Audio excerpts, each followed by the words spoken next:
Salatin had mentioned you on one of his posts. I try to fast from social media, and I happened to look at it one day, and he said, you really need to look at their soul tie prayer. And I tried to find it online and I couldn't, so I'm like, well, I just had surgery 3 weeks ago and I'm off work for 6 weeks. So I'm like, I might as well just go and see what this is all about. Granted, it was way beyond my expectations. I'm 41 years old and I've never been married, and I've wanted to get married since I was 28. And I've been waiting and people pleasing in relationships to make it work when they weren't the right people.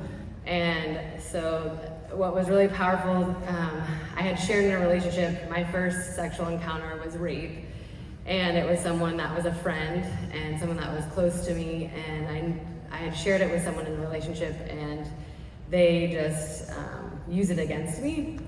And so I was like, I'm never, ever, ever gonna share that. So yesterday I had an opportunity to share, and I shared because someone in my group had mentioned that they had been an abuser, and it was someone in my group that I was like, has the most tender heart. Like, if you were to know the person, you're like, how the heck, you know? And it just opened my eyes, because I think in my life with what had happened, I just couldn't see that side of someone that was abusing me, of having a tender heart. And it just, I was able to get on the floor and, just forgive them. And it was just really powerful. So, and it's kind of funny because I came in here and I was assigned to a group, and they're like, oh yeah, you know that person, so you can't go in that group. And I'm like, I was praying all week for my group. I'm like, great, I just got kicked out of my group. And I'm gonna be sent to some random group that doesn't even, I'm going to the wrong group. They should kick her out of the group.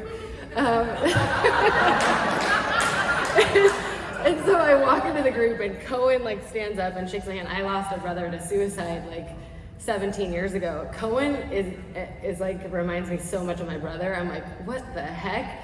And then, these two guys, if you were to combine them, they would be my brother.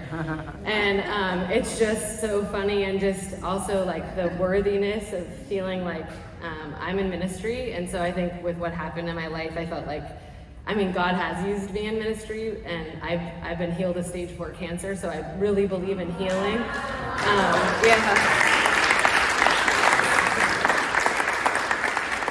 So physical healing isn't hard for me to see that God can do. I know He can heal stuff physically, but all the emotional stuff, which can manifest into physical, of course, I'm a physical therapist, I see it all the time.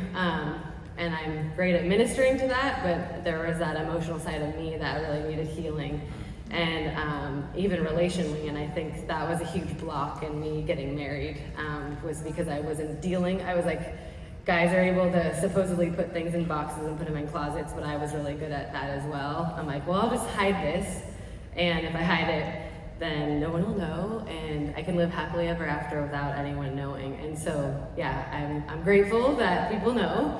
And I feel set free from what happened to me at 17 years old, and I'm ready to meet my person whenever they come. So.